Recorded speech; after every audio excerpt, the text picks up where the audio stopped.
In one of your older letters, your older partnership letters in 1964, you introduced a fourth investment method called Generals Relatively Undervalued. In your description, you say, "We have recently begun to implement a technique which gives promise of very substantially reducing the risk from an overall change in valuation standards. We buy something at 12 times earnings when comparables or poor quality companies sell at 20 times earnings, but then a major revaluation takes place so that the latter only sell at 10 times. Is this technique pair trading? And if so, how did you think about and calculate the ratio of longs to shorts?"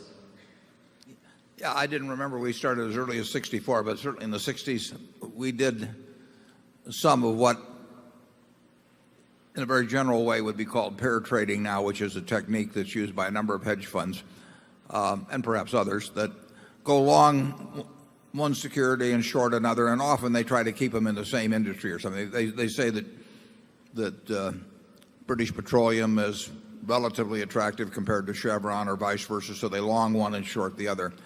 And actually that technique was employed first by Ben Graham in the mid-1920s when he had a hedge fund. Oftentimes, I read articles all the time that credit A.W. Jones with originating the hedge fund concept in the late 40s. But Ben Graham had one in the mid-1920s, and he actually engaged in pairs trading. And he found out it worked very modestly well, because he was right about 4 times out of 5, but the time he was wrong tended to kill him on the other 4. We shorted out the general market for about 5 years in the partnership to a degree. We borrowed stocks directly from some major universities. I think we were probably quite early in that. We went to Columbia and Harvard and Chicago and different places and actually arranged for direct borrowing. It wasn't as easy to facilitate in those days as it is now. And so we would take their portfolios and we would just say, "Give us any of the stocks you want to, and then we'll return them to you after a while and we'll pay you a little fee." And then we went long things that we thought were attractive.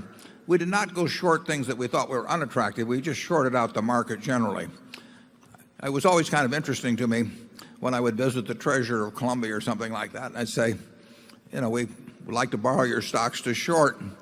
And he thought his stocks were pretty good at that point. And he'd say, "Well, which ones do you want?" And I said, "Just give me any of them.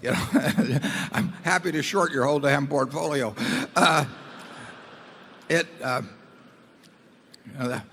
I needed the Dale Carnegie course to get me through that kind of thing.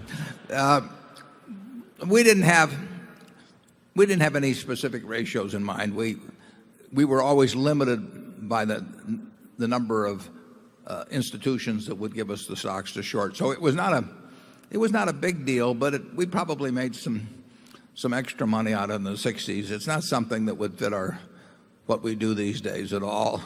And generally speaking, I think if you got some very good ideas on businesses that are undervalued, it's really unnecessary to do any shorting out of the market. For those of you who are in the field, I mean, there's a kind of a popular proposal.